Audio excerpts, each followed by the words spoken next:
Улсын их хурлын дарга ерөнхий сайд эрхэм гишүүдээ. Эрхэм хүндэт ард иргэдээ.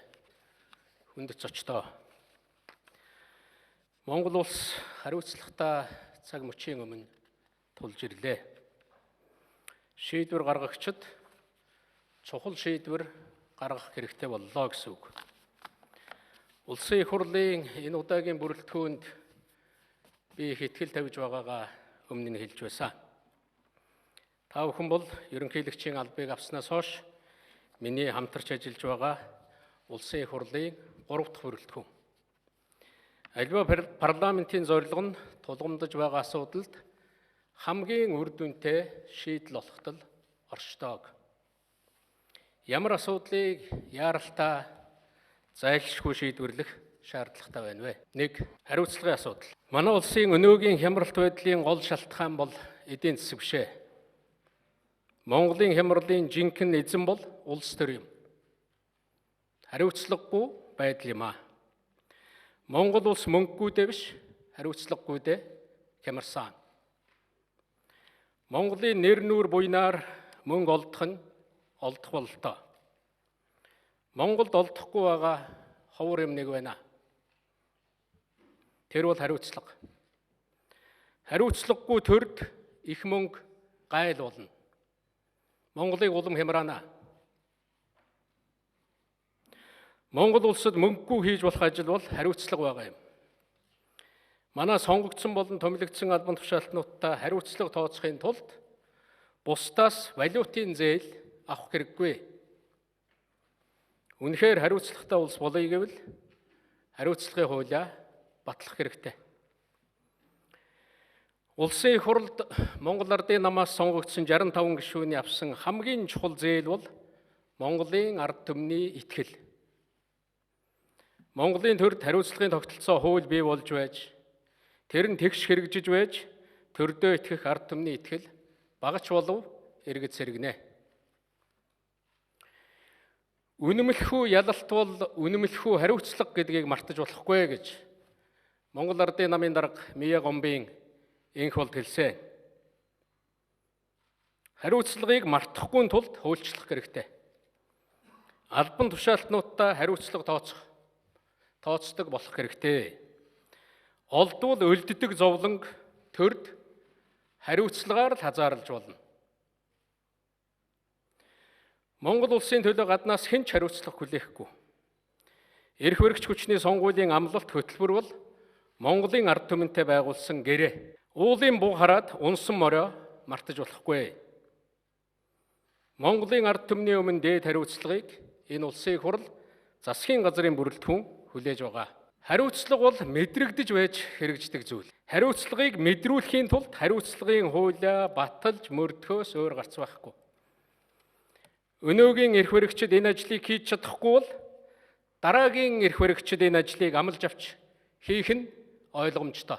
Эрхэм гишүүдээ. Бизнес дэх улс төрийн оролцоо Монголыг туйлдуулж байна.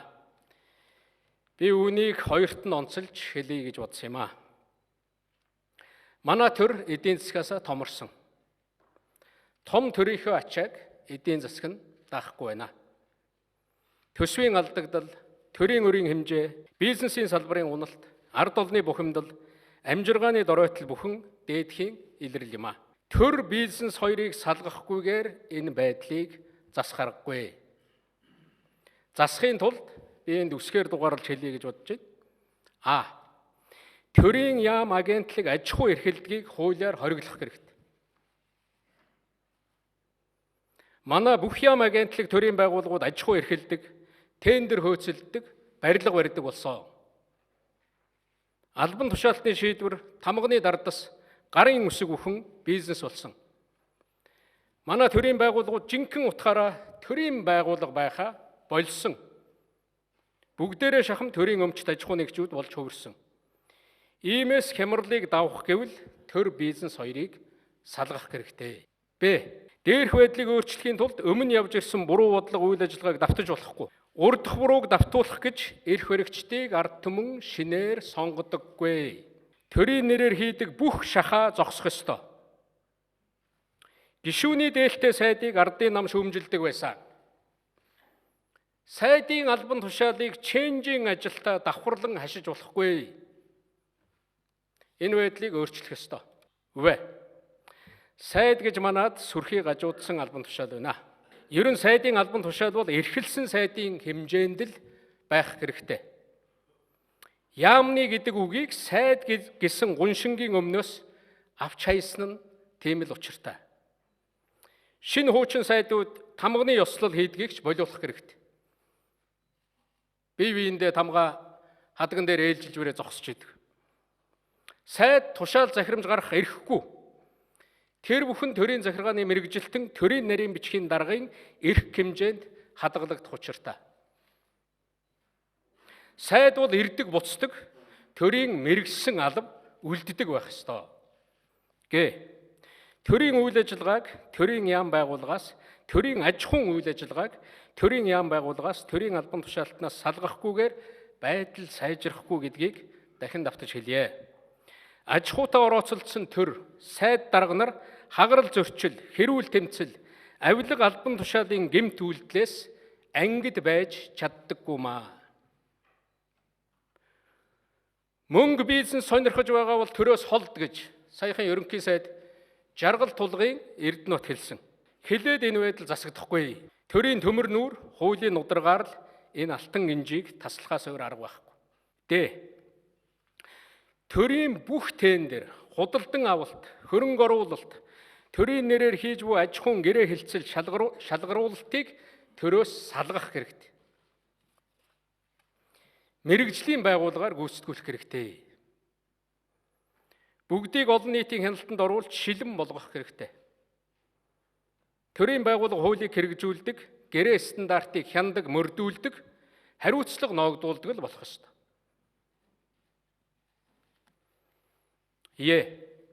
Төрийн бүх шатны албан хаагч, албан тушаалтны ажиллах орон зай, өрөөний хэмжээ, унах дууд хунаа машин, оролцох, эс оролцох, төрөөс зардал гаргах, эс гаргах бүх зүйл үйл ажиллагааны стандарт журам, хязгаарлалт хоргийг тогтоож хатуу мөрдөх хэрэгтэй.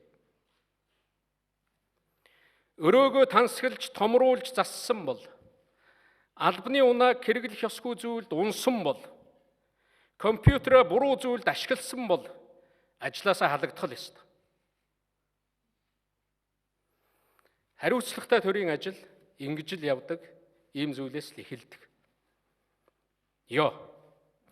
Төрийн өмчт аж ахуйн нэгжүүдийн үйл ажиллагааг үр ашиг гэдэг нэг л хэмжүүрээр хэмжээ. Хэрвээ энэ хэмжүүрт хүрэхгүй бол өмчлөл удирдлагыг нь өөрчил. Төрийн өмчт аж ахуйн нэгжүүд нь улс төрийн албан тушаалтнууд, тэдний тойрон хүрээлэгчид, даган баясагчдыг хөрөнгөжүүлдэг үүр уурхай болсон. Төрийн өмчийн удирдлагыг үр дүнтэй хэрэгжүүлдэг олон улсын сайн жишгийг нутагшуулахаас өөр гарц энд байх. Бид энэ тухай олон ярьсан, олон жишг судалсан бүрэн боломж байгаа шүү дээ. Монголын төр эдийн засгаас томорсны үндсэн шалтгаан бол төр эдийн засгийн харилцаанд гоцлон тоглогч болж хувирсанд байгаа юм аа. Төр уг нь эдийн засгийн талбайн гадна зохицуулагч байх замыг бид сонгосоо. Төр тоглогч болохоор л ашиг орлого хөөцөлдөгч болж хувирахаар л эдийн засгийн харилцаа найрвалж, хулгай болж дампуураад байгаамаа. Төрөөр хөлжиж мэрэгсэн улс төрчид хувал зайдал төрөөс салахгүй, түүнийг харж шунсан хэсэг нь салхинд тугдсан хачиг адил төрлөө зүтгэсээр байгаамаа. Хүний өмнөр орж бүхнийг хийх гэж оролддог төр бол хүнээс бүхнийг булааж дуустдаг. Хүнээр ажлыг хийх хэрэгтэй. Төр хяндаг, хариуцлага тооцдог, стандарт хуулиа мөрдүүлдэг ажлаа хийх ёстой. Аль ч оронд эрх баригчид нь хувийн эрх ашигыг гүйцэлдүүлэх гэсэн анархистууд байж болохгүй. Улсаа сүрүүлэгч төр ард түмнээсээ дэмжлэг авах тухай ойлголтод багтахгүй. Мөнгөнд шуналтсан дарга нар Монголыг өөд татж чадахгүй. Энэ байдлыг ойлгохгүйгээр, засахгүйгээр манай эдийн засаг хямралт байдлаасаа ангижрахгүй. Өнөөдрийн авч байгаа аргагүй зээл маргааш үед өр ачаа болж хуримтлагдсаар л байх болно. Эрхэм нөхдөө, 3 дахь онцлог гэсэн санаагаа энд хэлье. Төрийн зардлыг хасахгүйгээр Монголын ачаа хөнгөрөхгүй. Төрийн ачаал их байгаагийн маргашгүй нотлохоо бол төсвийн алдагдал. Төрөө засах гэвэл бид нар төсвөө алдагдалгүй болох ёстой. төсвийн тогтвортой байдлын хуулиа хатуу чанд мөрдөх ёстой. Мөн төрийн албан хаагчдын орон тооны хөөргөдлийг хазаарлах хэрэгтэй. 2006 оноос хойш 10 жилийн дотор манай төрийн албан хаагчдын тоо 3.1-ээс дээш буюу 60 мянган хүнээр нэмэгдэжээ. Энэ хэрээр төрийн бүтэц оронтоо ачаалал тэлэн данхаажээ. Монгол улс энэ байдалд анхаарал хандуулахгүй болвол заам биетэй хулган хөлтөө төрийн албатай болох нэ. Энд нэн тэргүүн шийдвэрлэл зохих зарим асуудал байна. Үүнд 1. Төсвийг хасах. Төрийн албыг томруулахгүй байх сонгодог арга бол төсвийг хасах. Тал хуваар нь хасаад өгөх хэрэгтэй. Батлагдсан төсвөөрөө өгөгдсөн үүргийг хамгийн үр дүнтэй хэрэгжүүлдэг зуршилд суралцъя. Би өөрөөрөө жишээ авахад жил бүр 60% хассан төсөвтэй сүүлийн 4 жил ажиллаад болж байна. Ерөнхийлөгчийн төсөвт зардал 11 тэрбумаас 4 тэрбум болтлоо буурсан. Энэ үнэн шүү. Та бүхэн үзээрэй. Энд муудсан малгай ажиллаад болж л байна. Ийм байдлыг төрийн бүх албан тушаалтан дээр, төрийн бүх байгууллага дээр хэрэгжүүлж болно. 2. Төрийн бүх шатанд төрийн албан тушаалтан ганцаарчилж, тушаал захирамж шийдвэр гаргадгийг хуулиар хязгаарлая. Тэр тусмаа хэм хэмжээ тогтоосон, төсөв оронтоо нэмсэн шийдвэр шинээр гаргахыг хориглоё. Ерөөсөө энэ бол уг нь хуулиараа хориотой байх ёстой шүү. Сай дарга нарын тамга барьсан этгээдүүд тушаал гаргаж ийн гэд тэндээ очиод байгууллага дээр хэм хэмжээ тогтоо. Тэгээ төсөв оронтоогоо нэмдэг. Тэгээ түүнийг нуудаг. Энэ нэргээд завхарлын үүр уурхай болж хувирдаг юм аа. Энэ чиглэлд бид нар захиргааны ерөнхий хууль гэж гаргасан шилэн дансны хууль байгаа. Энэ хуулиудынхаа хүчийг бид ашиглах ёстой. Иргэдийнхээ хяналтыг энэ чиглэлд ашиглах ёстой. 3. Төрийн албаны хуулийг шинжилэн баталж мөрдүүлэх. Төрийн албанд байж болох муу жишг муу бүхнийг манай улс төрчид хийж дууссан. Одоо Монгол төрийн алба шиг албатай болох цаг болсон. Төрийн албаны хуулийн шинэ төсөлд өнгөрсөн хугацааны алдаа сургамж, авч мөрдөд нийцэлтэй зарчим шаардлагууд тусглаа олсныг энэ дашрамд хэлье. Энэ улсын хуралдааны хэлэлцэх асуудлын хамгийн төгсгөлд нь төрийн албаны хууль сонгогдсон болон албан тушаалтнуудаа хариуцлага тооцох тухай хуулийн төслийг тавьсан бил. Уг нь бол хамгийн эхэнд навч хэлэлцэх ёстой байсан. Гэхдээ тавиад оруулаад хэлэлцэн гэж байгаа нь бол дэвшил гэж бодож байгаа. Хэлэлцэж үүнийг шийдвэрлэх хэрэгтэй. 4. Төрийн албан хаагчдыг ёс зүйн дүрмтэй болгох ажлыг хойшлууламгүй байна. Төрийн албыг сайжруулах талаар парламентын намын амлалт бол үүндэл чиглэдэг. Ерөнхий сайд нь томилогдсон даруйдаа төрийн албанд мөрдөх ёс зүйн журмыг гарын үсэг зурж баталгаажуулдаг. Төрийн албан хаагчдын ёс зүй чангарах тусам төрийн алба чамбаардаг, нэр хүнд хариуцлага нь дээшилдэг. Эрхээр засаглах, хуулиар засаглах, ёс суртахуунаар засаглах гэсэн 3 засаглалын хэлбэр бий л дээ. Өнөөдөр бид нар зөвхөн эрхээр л засаглаж байна. Хуулийн засаглал руугаа орох гэж оролдож байгаа. Ёс суртахууны засаглал хол байна. Гэхдээ энэ ёс зүйн дүрмийг Монгол төрийн албан хаагчдаас эхэлж мөрдүүлэх хэрэгтэй. Үүнийг Монголын онцлог тохируулаад, Монголын энэ алдаа сургамжинд тааруулаад маш сайн ёс зүйн дүрм ерөнхий сайд батлаад төрийн бүх албан хаагчид мөрддөг болох юм бол манай төрийн алба өөр болно. Тэгээ ёс зүй алдсантай цаг даруйд нь хариуцлага тооцож явах хэрэгтэй. Заавал их хурлаар, заавал энд шийдвэр гаргуулах шаардлага байхгүй. 5. Төрийн зардал эрс нэмэгдсэний нэг суур шалтгаан бол манай төр бүхэнд өөрөө оролцож хийх гэж зүтгэгдэх байгаа юм аа. Ухаалаг төр бол бусдаар ажил хийлэг. Төрийн ихэнх ажил үйлчлэгийг түрээсийн горимд шилжүүлэх боломжтой тухай бид өмнө нь ярьсан. Энэ талаар гаргасан энэ эмгэтгэлийг манай зарим улсын их хурлын гишүүд надаас асууж байсан. Энэнийг та бүхэнд хүргүүлнэ. Тэгэхээр энэ эмгэтгэл хэрвээ манай ард дээргээд бусад бүх хүмүүс сонирхож байгаа бол президент хэмээн дээр байж том төрөөс ухаалаг төрлөө гэж бид нар бүгдээрээ яриад тэр үед манай намын бүх бүлэг дэмжиж улсын их хурлын гишүүд нь дэмжиж гарын үсэг зураад хэвлэлийн баг хурал хийж ясныг санаж байгаа байх. Улсын их хурлд байсан намууд нь шийдвэр гаргаж дэмжинэ. Энэ бол бидний хамтын хийх ёстой ажил гэж. Тэгээд улсын их хурлын төрийн байгуулалтын байнгын хороо тогтоол гаргасан. Үүнийг төрийн бүх байгууллагад хийж хэрэгжүүлнэ. Үндэсний аюулгүй байдлын зөвлөлөөс төрийн бүх албан тушаалтанд үүнийг хийж хэрэгжүүл гэж чиглэл өгсөн байна. Тийм учраас энэ хамтын бүтээл нэгдсэн зорилгоо одоо бид үргэлжлүүлж хэрэгжүүлэх хэрэгтэй. Хэрэгжилтийг нь түрэгдэх хэрэгтэй байнамаа. Хариуцлагатай, ёс зүйтэй, зарчимтай мэрэгжлийн төрийн албагүйгээр Монголын урагшлах хөгжлийг төсөөлөх аргагүй юм. Сонгуулийн мөчлөг бүртээ давхцаж ирдэг дайрлага энд эцэс болох ёстой. Улс төрийн хүрээний завхрал ялзарл нь төрийн албаас үүдэгдэг. Энэ байдал нь эргээд улс үндэсний аюулгүй байдлыг сулруулдаг гажуудлыг засах ёстой.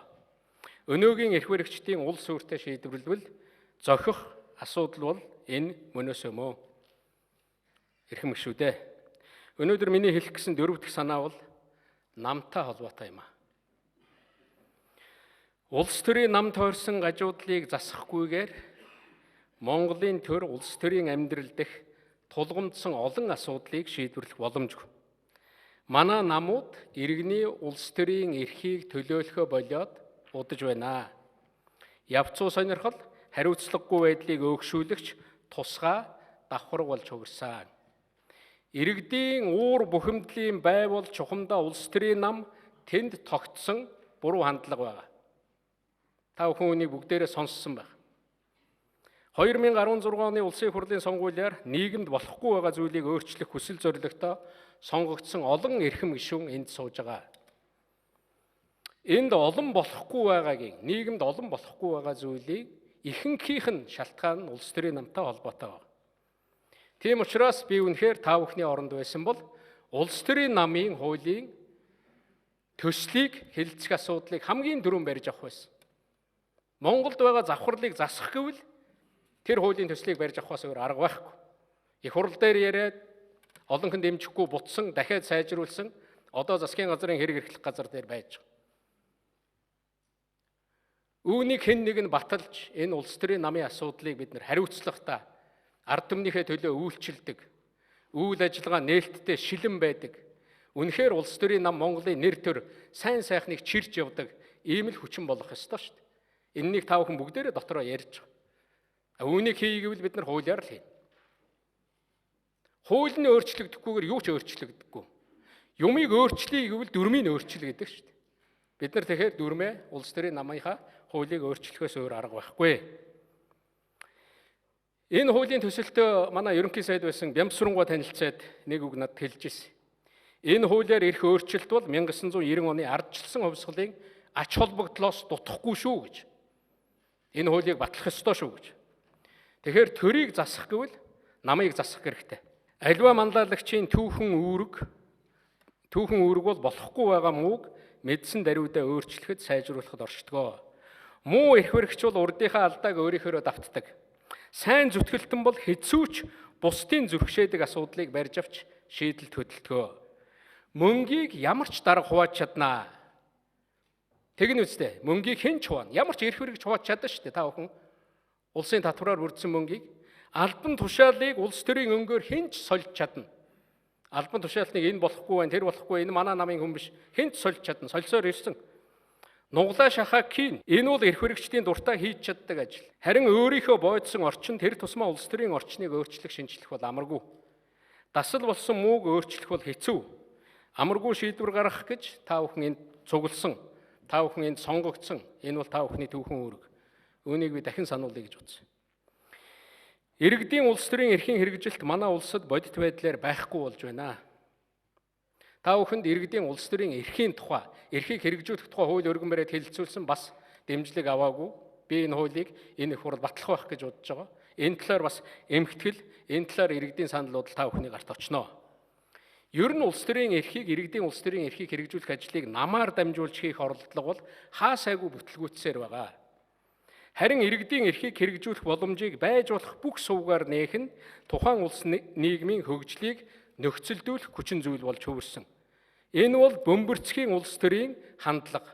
Энэ хандлагаас Монгол улс зугатаж чадахгүй. Ийм учраас иргэдийнхаа тэр улс төрийн эрхийг хэрэгжүүлэх сувг, тэр боломж бусад хуулиудыг бид нар баталж өгөх хэрэгтэй. Ингэжээж энэ өнөөдрийн хямралт байдлаас Монгол улс зөөлөн газардна. Ингэхгүй бол өмнө бий болгосон өнөөдрийн байгаа байдал, тогтвортой байдал энэ бүхнээ сүйтгэж дуусна. Ийм учраас тэр иргэдийн улс төрийн эрхийг хэрэгжүүлэхтэй холбогдсон хуулийг бид нар хэлэлцэж батлах шаардлагатай байна. Монгол улсад засгийн бүх эрх мэдэл ард түмний мэдэлд байна. Монголын ард түмэн төрийн үйл хэрэгт шууд оролцож, нөгөөх нь бол төлөөллөөрөө дамжуулж гэж байгаа. Гэхдээ үндсэн хуулийн дээр төрийн үйл хэрэгт Монголын ард түмэн шууд оролцож гэдэг үг эхэнд нь байгаа шүү. Энэ эрхээ хэрэгжүүлнэ гэж. Тэгэхээр шууд оролцож байгаа энэ эрхийг хэрэгжүүлэхгүйгээр, энэ үндсэн хуулийн суурь зарчим хэрэгжихгүйгээр 27 жил явж ирсэн. Иргэдийнхээ эрхийг зөвхөн төлөөллөөр хэрэгжүүлэх боломж байхгүй. Иргэд оролцох зүйлээ мэддэг, оролцож байж эрх ашиг нь тусдаг, биелдэг бодит хандлагаас аль ч орны бодлого тодорхойлогч зайлж чадахгүй. Энэ зайлшгүйг мэдрэх, түүнийг хийх манлайлал, үлгэрлэл эрх цагийн улс төрийн өнгийг тодорхойлно. Энд байгаа улс төрчид эрх цагийн улс төрийн өнгийг тодорхойлъё гэвэл иргэддээ боломж олгодог, иргэдийнхээ улс төрийн эрхийг хэрэгжүүлэхэд дэмжлэг үзүүлдэг байж ижил та бүхэн эрх цагийн улс төрийн өнгийг тодорхойлно. Түүнээс биш сонгогдсон суудлал сандалдаа шигдэж тэрнийхээ эрх ашигт үйлчлэх юм бол та бүхэн түүхнээс арчигднаа. Энэ үнэн шүү. Эрхэм нөхдөө. Тавд нь хэлэх гэсэн санаа бол засгийн газартай холбоотой юм аа.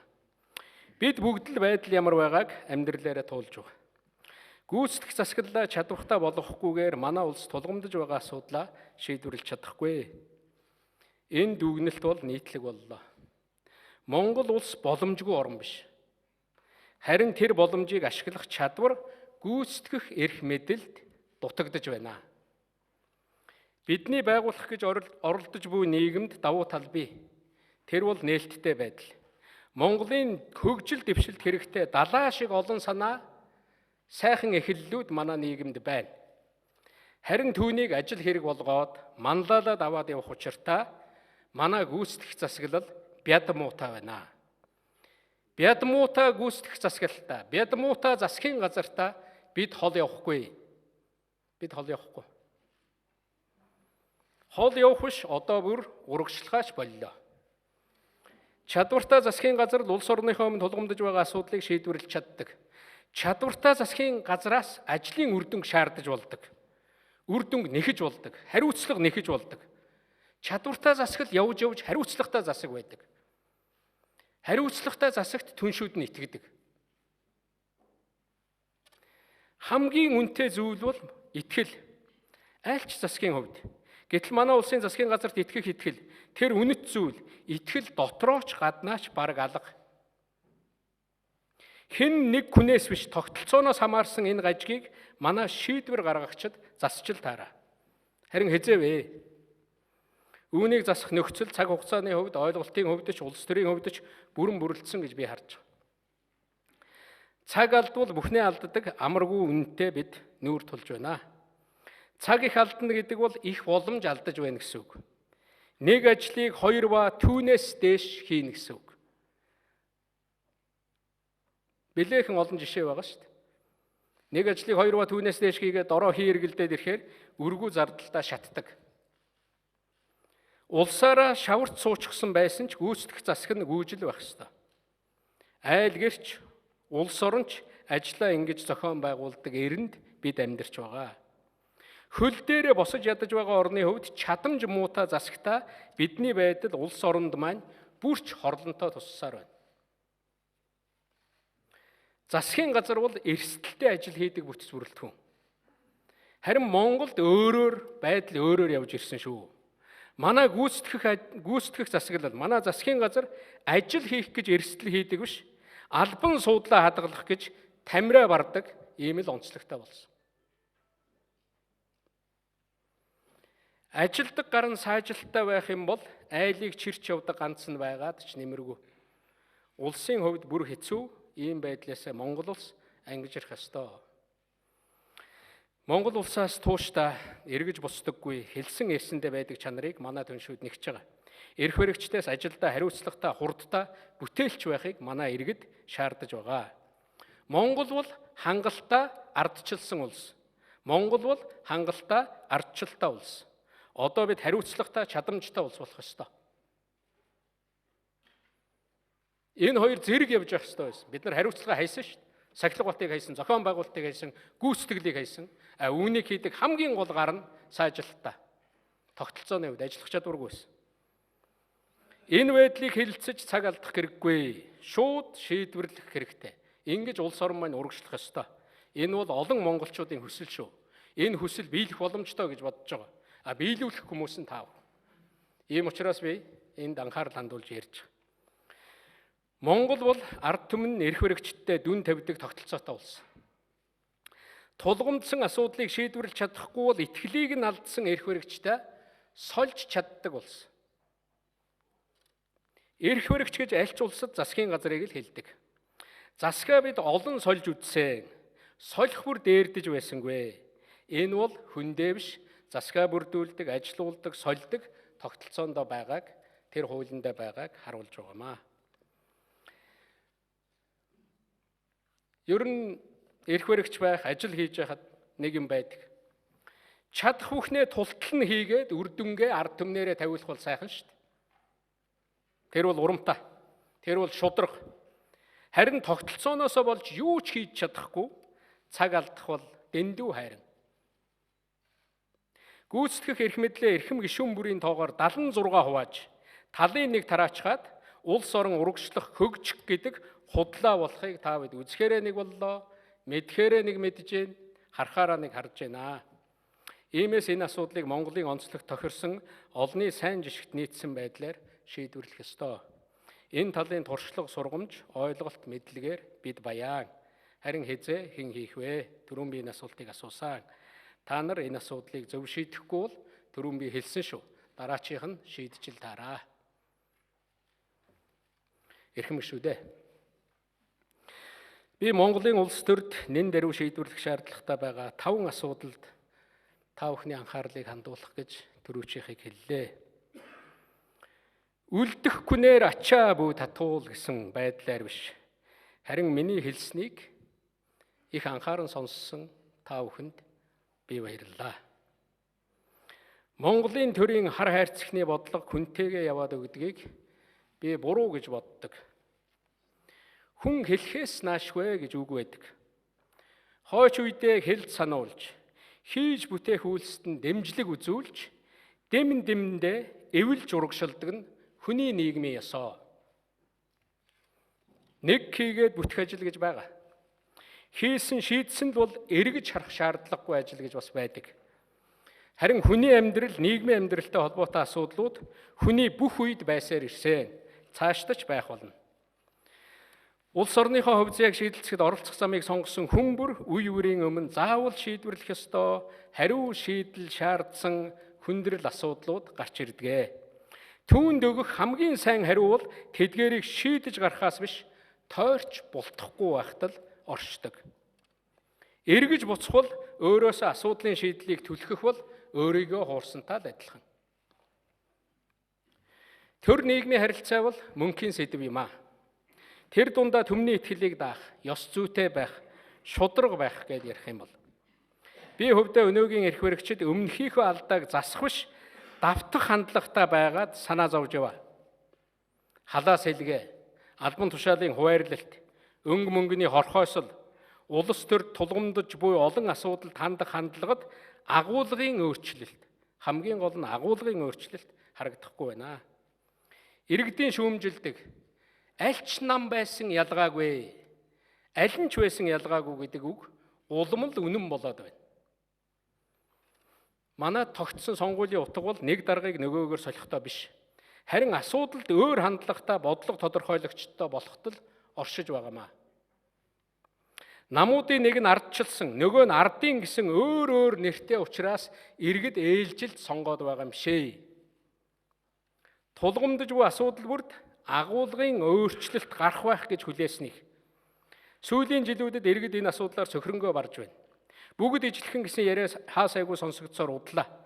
Энэ байдалд би өөр, бид өөр, манай нам өөр, энэ их хурлын бүрэлдэхүүн өөр, энэ засгийн газар өөр, бид нар өөр хариулт өгч чадна, бид нар агуулгаар нь өөрчилж чадна гэж хэлэх тийм хамт олныг, тийм улс төрийн хүчнийг, тийм хүнийг Монгол улс хайсаар байна. Монголын ард түмэн хайсаар байна.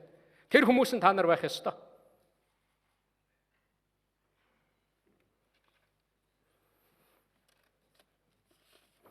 Өнгөрсөн улсын их хурлыг сонгох сонгуулийн жилийн эцэс буюу 2016 оны дүнгээр манай улсын авилгын байдалд өгөх олон улсын үнэлгээ муудаж гарлаа.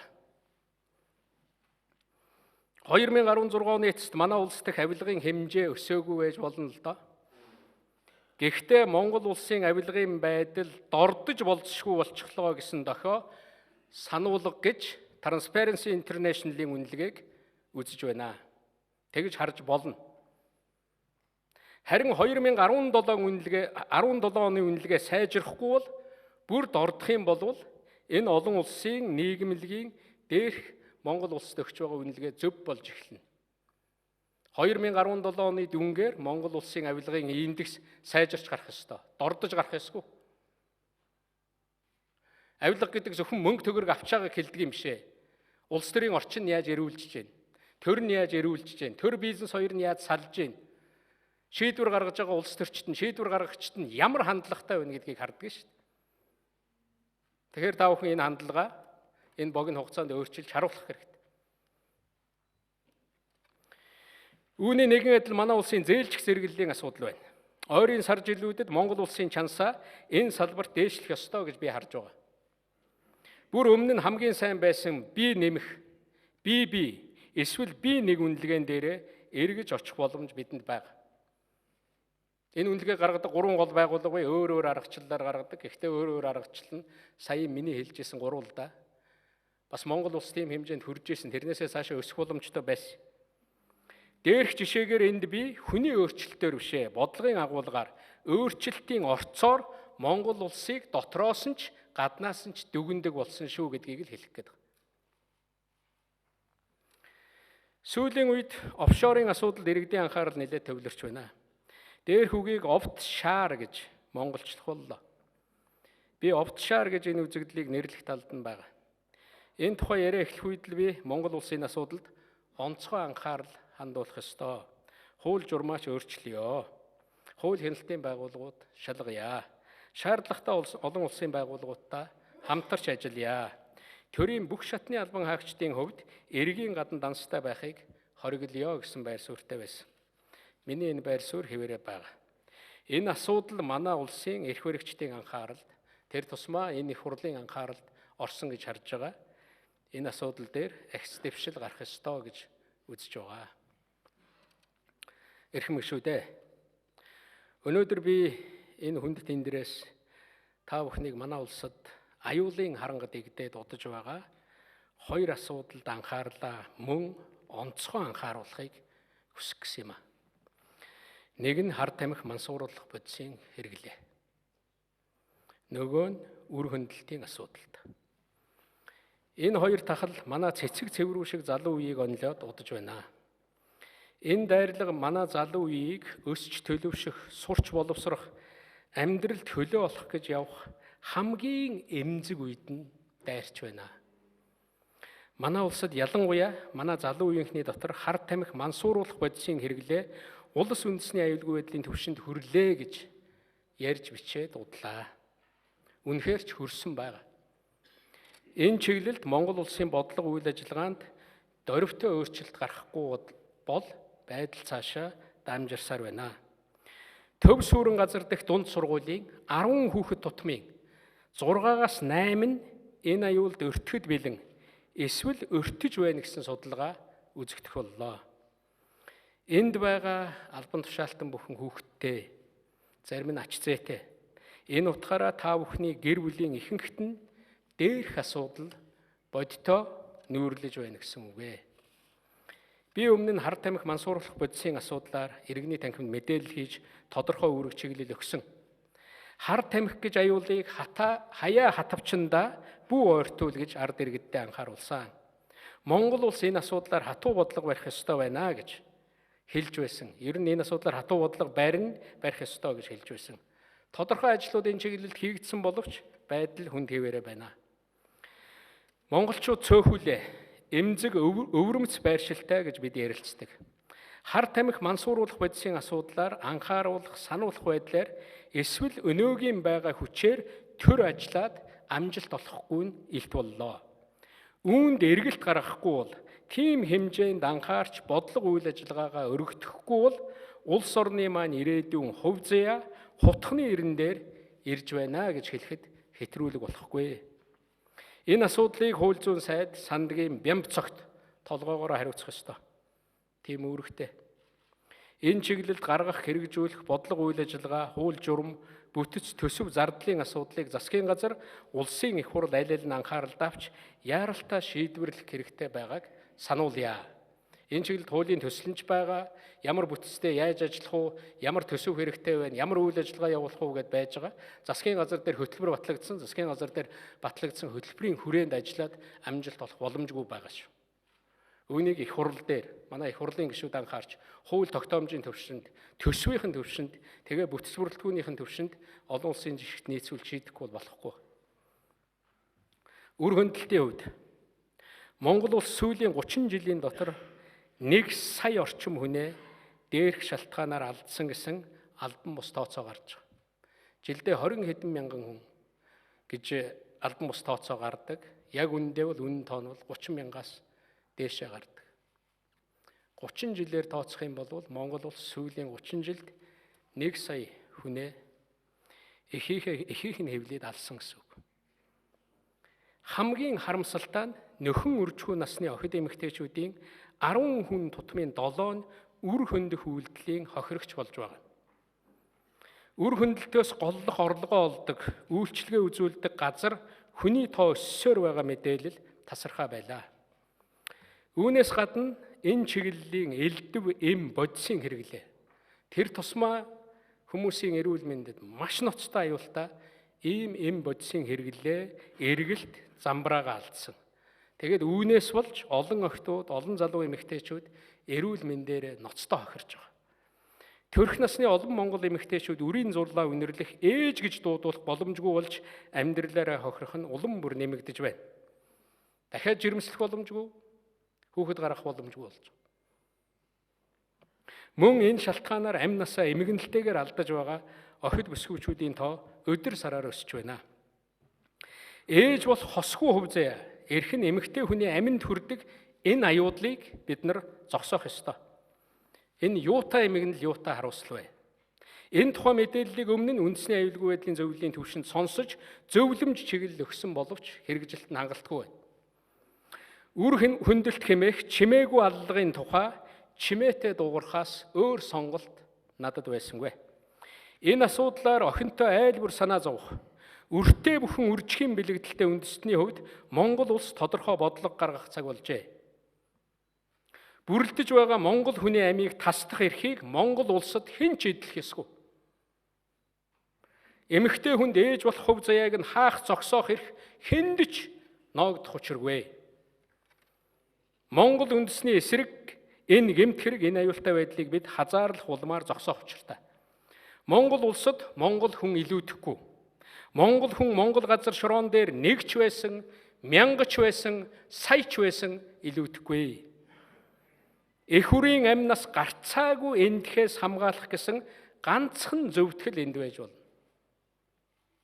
Үнэхээр ээж нь нас барах. Тэр хэвлийдэн байгаа үр нь нас барах. Амьгүй болсон ч гэдэг юм. Ганцхан ийм зөвтгөл энд байж болно. Гэхдээ энэ мэрэгжлийн байх хэрэгтэй. Үүнийг хуульчилж бид нар хатуу чанга мөрдүүлж хэрэгжүүлэх хэрэгтэй. Айл 89 онд гарсан нэг юм чиглэл, засгийн газар, аль эсвэл ардын хурлын гаргасан нэг юм чиглэл, нэг хуулийн нэг ганц хоёр заалтаар энэ асуудал өнөөдөр зохицуулагцаар л яв. Зохицуулалт байхгүй болсон. Монгол улс тэнгэрийн тамхт алаг үрсээ эхийн хэвлээд нь алдаггүй улс болох ёстой. Монголын хөв заяанд дайнаас илүү нөлөөлж байгаа дээрх аюулд манай улсын хурлын гишүүд, тэр дундаа эмэгтэй гишүүн бүр онцгой анхааран агц дэвшил өөрчлөлт гаргана гэдэгт би эргэлзэхгүй байна. Уг асуудлаар эрүүл мэндийн сайд, аюушийн цог цэцгээс гойд манлайлал гарна баха гэдэгт итгэж байна. Монголын төр үеийн үедээ анхаарч тодорхой шийдвэр бодит алхмаар хор хөнөөлийг нь багасгаж байх учиртай хоёр аюул бол хар тамхи, үр хөндлөлт тойрсон өнөөгийн нөхцөл байдал юм а. Учир нь энэ хоёр аюул Монголын ирээдүг, Монгол удмын санг, залуу үеийг онцгойлон онилж байгаа. Тэднийг онцгойлон хохироож байгаа. Ирээдүйн үеийг, залуу үеийг мань зовоож байгаа энэ аюулыг мэдсэн үедээ, одоо энэ их хурлын энэ хүндтэй танхимд ярьсан үедээ энэ цаг мөчөөсөө бид нар таслан зогсоох арга хэмжээг авч хэрэгжүүлэх ёстой. Урд нь яваа нь ард яваагийнхаа замыг засдаг сайхан уламжлал монголчуудад байдаг. Үүнийг өнөөдрийн эрх баригчид энд байгаа хүмүүс анхаарч хэрэгжүүлэх ёстой. Эрхэм нөхдөө, нийгэмд тулгамдж байгаа асуудал бүрийг энд хамт шимж ярих зорилгыг өнөөдөр би тавиагүй. Тийм боломж ч байхгүй. Эдийн засгийн, санхүүгийн асуудалд энэ засгийн газар онцгой анхаарч байгаа. Энд би зарим нааштай ахис дэвшил гарна гэдэгт эргэлзэхгүй байна. Харин төрийн зардал, улс төр, нийгмийн хүрээнд тулгамдж байгаа миний дурдж ярьсан зүйлүүдэд анхаарч ажиллахыг хүсье. Монголын улс төр зөв дэгж аягтай, улс орныхон сайн сайхан бүхэнд дэмжлэг үзүүлдэг болбол Монгол улс л хожно. Мөн Монгол улс эрчим хүчний үйлдвэрлэлээ нэмэх, дотоод нөөцтэй тулгуурлан шатхуунаа үйлдвэрлэх, төмөр зам дэд үтсээ өргөдөхөг шинжилгэхэд үргэлж анхаарах ёстой. Хөрш орнуудтайгаа дамжин өнгөрөх тээврийн болон татвар тарифын ачаалал хүндрэлийг хөнгөвчлөх чиглэлд яриа хэлэлцээгээ бодит үр дүнд хүргэх нь чухал байгаа. Хоёр хөршийг холбосон эдийн засгийн коридорыг амилуулах олон төсөл хөтөлбөр ажил хэрэг болох учиртай. Монгол улсын жин нөлөө оролцоог нэмэх бүс нутгийн болон олон улс, олон талт хамтын ажиллагаагаа бид улам өргөжүүлэх хэрэгтэй. Монголчууд бид ямар ч байдалд орсон хичнээн толхилцож, түлхэлдсэн ч нэг эх оронтой, нэг хувь заяатайгаа мартаж болохгүй. Бидний дээр Монголын алаг туг, алтан соёмб нэг л янзаар манддаг. Бидэнд эрх баригчдын эсвэл сөрөг хүчний гэсэн хоёр Монгол байхгүй. Бид өвөг дээдсийн маань ариун шарил сүнс оршсон нэг л газар нутагтаа. Монгол хүн бүр задралыг бус нэгдлийг эрхэмлэж урагшлах учиртай. Эвэлвэл бүтдэг, ховлвол гутдаг гэх ардынхаа үгийг бүгдээрээ санаж явцгаая. Монгол улс хүн амьдрахад урамтай, хүн ажиллахад урамтай орн болох ёстой. Миний эх орончин ажиллаж амьдрахад урамтай шүү гэж бүгд чин сэтгэлээсээ хэлж чаддаг болох ёстой. Алдаж болохгүй боломж гэж байдаг. Адлаж доош нь хийхийн аргагүй амжилт олдож бидэнд бий. Монгол бол ирсэн хүн урам авдаг, явсан хүн эргэж хоргоддог, татагддаг орн. Эх орныхоо өмнө тулгамдж байгаа асуудлыг шийдвэрлэх, түүнд оролцох, хөв нэмрээ оруулах эрхтэй байна гэдэг бол их хөв заяа. Олон хүнд хүсээд олддоггүй ховор хөв заяа. Эрхэм гишүүд минь ээ, та нарын гарт ийм хөв тавиланг, ийм эрх үүргийг Монголын ард түмэн атгуулсан. Та бүхэнд чин сэтгэлээсээ дахин амжилт хүсье. Анхааран сонссонд баярлалаа.